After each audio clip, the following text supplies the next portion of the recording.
Absolutely. So today is all about leadership, but when I started hearing about your book, The High Five Habit, a lot of leaders oftentimes we don't give ourselves that high five. We don't give ourselves that pat on the back as well too for the type of work that we're doing to make an impact in the world. So I wanted you to open up a little bit about leadership and about the High Five Habit and how it can help other leaders around the world as well too. Sure. So it's interesting, guys. I was the most booked speaker during the pandemic. Wow. I probably did 75 virtual presentation keynotes to the world's largest organizations around the world in every single vertical. And, we also always ask our audience to submit selfie videos, at least in a virtual presentation, so that we know what's the biggest challenge people are facing. And I'm going to tell you what the biggest challenge is, and I know you're going to relate to it so that you can think about it in the context of leadership. The single biggest challenge that people are facing, and they're still facing it because we're still in the middle of this thing, is there were two things. Number one was balance and an inability to really figure out what to focus on. Mm. And the second thing that we got asked in every single industry by every leader out there was, how the heck do I keep people inspired and motivated? Right. In this environment. And, I don't know what kind of businesses or nonprofits or what kind of impact you're trying to make in your community, but the human design, we're not designed to withstand the relentless uncertainty that we have been facing. And it goes beyond the pandemic. I mean, if you think about the political polarization, if you think about the fight for equality, the injustices that we saw playing out in the news, if you think about just what the news cycle's been like, your nervous system has been in a state of fight or flight for probably 6 years straight. And I think that's true, in particular, not for a white woman like me, but for somebody who is Black, especially given what's been going on in the backdrop of this country. And I'm going here because I think it's really important when you think about leadership that you actually understand where people are at physiologically, emotionally, mentally, spiritually. And people are beaten down. Yeah. People are exhausted. People are fried. And when you are in that kind of state in your body and in your nervous system, it is very hard to feel motivated. Absolutely. It's very hard to feel focused. And so when you think about leadership, there's a concept that's called emotional contagion. They did this research study where they took leaders and they put one group of leaders in a room and they made them watch breaking news for 10 minutes, which of course jacks your cortisol levels. It lowers your mood. It makes you feel negative. And then they put the other group of leaders, no kidding, in a room and had them watch memes with puppies and kittens. Wow. And when you then sent them in to run a meeting, it took less than 2 minutes for everybody in the room to sort of absorb their energy. And so, one of the things that I want you to think about if you're managing teams or if you're trying to inspire other people is it does begin with you. And that's where the high five habit comes in. And I'll explain it very quickly. And it leverages all kinds of science in a really important way to help you start your day by sending yourself into your day, having your own back, lifting your mood, giving your nervous system a jolt of positive energy. And this is really important, setting an intention for how you're going to show up today. Wow. Right? And wow. So let me tell you how this is going to roll, because I didn't write the High Five Habit book because my first book, which was 5 years ago, was called The 5-Second Rule. I wasn't sitting around going, I need a book with a 5. No, what happened for me is life punched me in the face. My life turned upside down on March 10th. When my dream job, I got fired from, I was a daytime syndicated talk show with Sony Pictures Television, and they found COVID at the CBS Broadcast Center. And with 5 minutes notice, they said, you're out, everybody's fired, get your stuff and move. We're evacuating the building. Oh, Yeah. just like that. And then that was the first hit. And then the second hit was that my publisher told me that they were canceling my book contract, which they should have done because I hadn't written anything in a year. So they were certainly within their rights to cancel the book contract. And, but they wanted money back that I had already spent, you guys. Right. And then every speech that I had booked started to cancel. And so I'm now thinking, oh my God, how am I going to make payroll? How am I going to take care of the people that work for me? The PPP loans were not in place. Like and then I also kind of had this whole nosedive of, this is how this goes. Are you serious? Like I was fighting with God. I'm like, are you kidding me?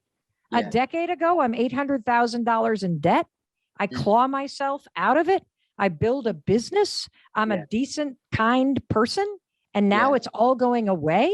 What? Wow. And so I'm sure all of you remember the moment when you knew your life would not be the same because of the pandemic. Yep.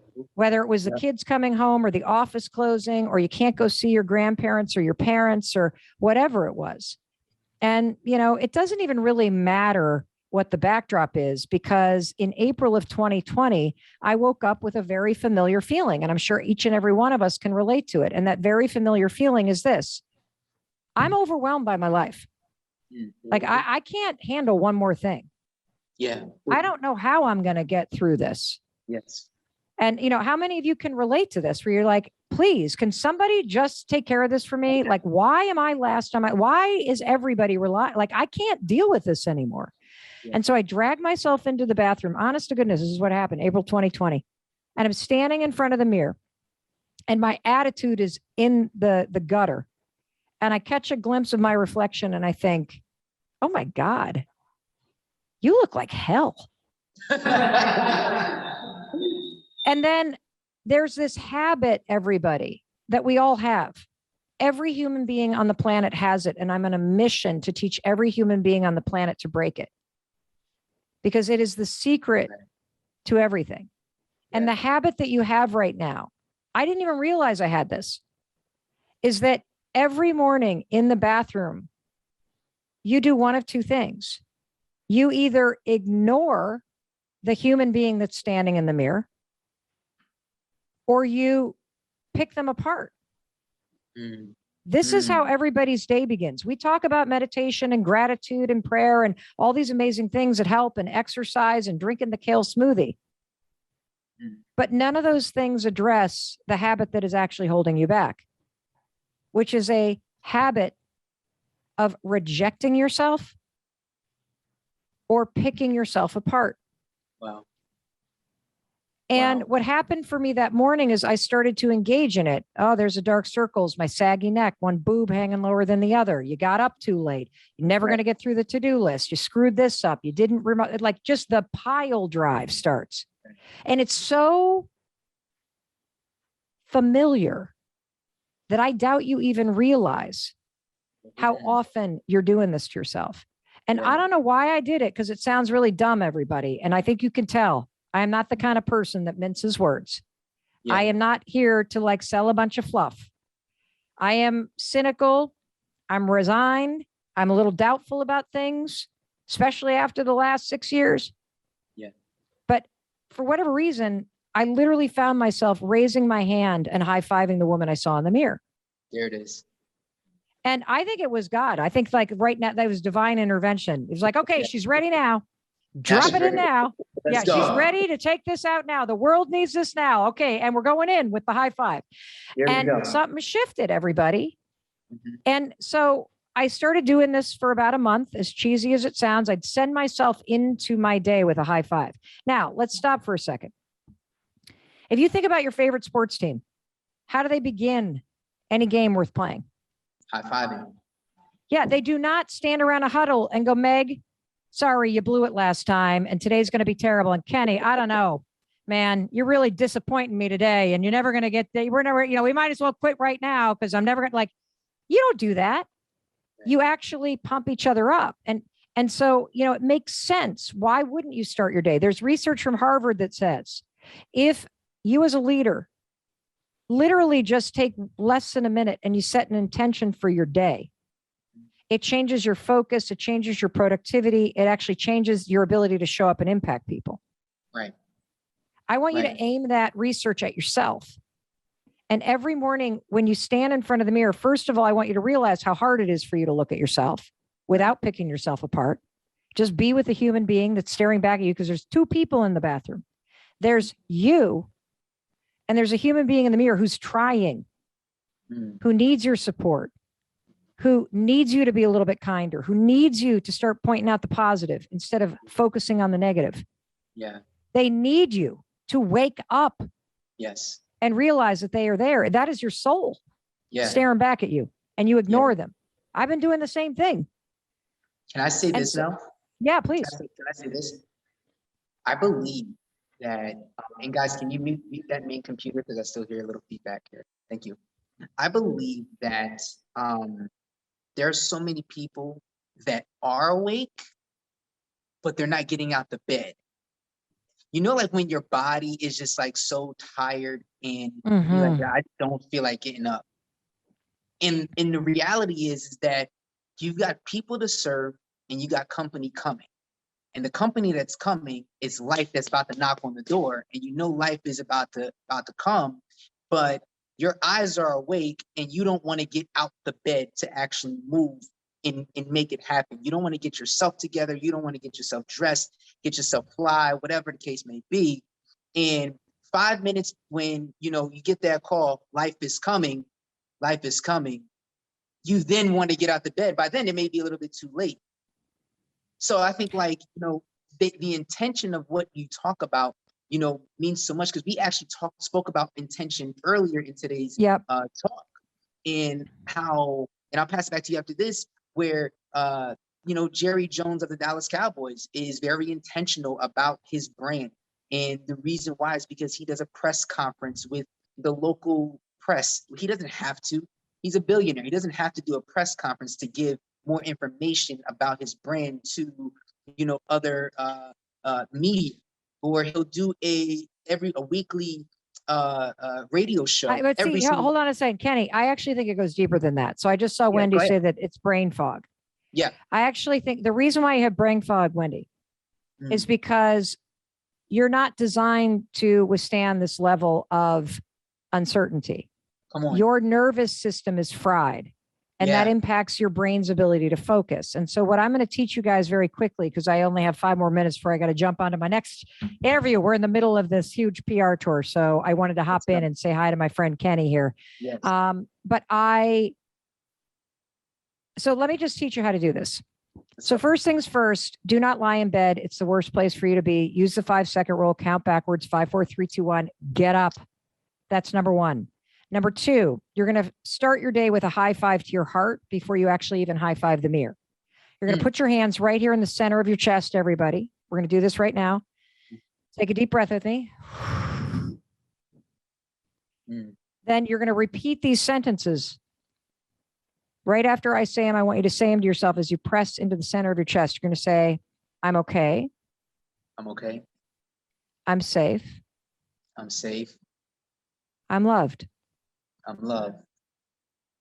Now, what did you feel as you press in your chest and you say those? And you might need to say it 75 times some morning. Yeah. So easy.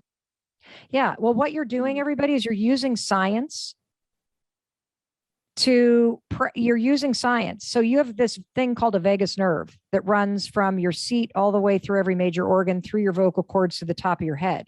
It is an on-off switch between your stressed out, dysregulated, anxiety-ridden nervous system and what's called your parasympathetic nervous system, which is your calm, cool, grounded nervous system. You need to start your day by pressing against the center of your chest like that, everybody, and going, I'm okay, I'm safe, I'm loved. Repeat it 37 times if you need to. You'll feel yourself come back into your body. You'll feel the anxiety start to disappear. You'll feel your nervous system smooth out. And what's cool about this is it's a way to take control. Because if you can hear yourself saying those words or thinking those words, it's actually true in that moment. And you need to learn how to come back into your body and to flip between your stressed out, alert nervous system into the calm, cool one. Then you're going to walk into your bathroom. I think you should brush your teeth first. Let's get the gunk out of your mouth so you don't spread Let's do dragon that. breath on Right, everybody, right, right? Then let's get the gunk out of your mind, body, and spirit. And this can be generational, by the Wow. way. Wow. So I was talking with, I don't know if any of you guys follow Mr. Jason Wilson. Yes. Very good friend of mine, Jason Wilson, amazing. He wrote Cry Like a Man, Battle Cry is his new book. We were talking last night. And here he is. His whole work is about helping men and boys in particular build emotional resilience and build emotional strength. Wow. And he said, Mel, when I tried to do the high five, this powerful thing, man of deep faith, he said, I found myself resisting it because my father never did that for me. Wow. And I realized that resistance to even seeing myself. So you're going to brush your teeth. You're going to stand before yourself. You're going to see the human being. And then you can ask yourself this question, which you probably never asked yourself. I've never asked myself this before this. I looked at the woman I saw in the mirror and I said, what do you need from me today? Mm. And the answer might be kindness. It might be, I need you to actually have some fun today. I mean, it's been a real drag to be with you, Mel Robbins. I don't know what's going to come into your mind in the morning. Yeah. But then you're going to raise your hand. You're going to seal it with a high five. And this is where the science gets bananas.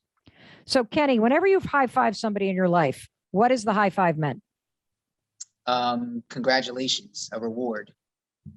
I love you. I see you. I believe in you. Keep going. Yeah. If a teammate blows a shot, I shake it off. Let's do this. You have never once high-fived somebody and thought, I hate you. You suck. You're a failure. It's not going to work. We're about to lose. Right. Here's the cool part about the high five habit, everybody. This is why this is the #1 audiobook in the world right now. We released it 2 days ago. It is the #1 selling book in Canada. We are the #9 book on all of Amazon. Come on. We are like the world needs this.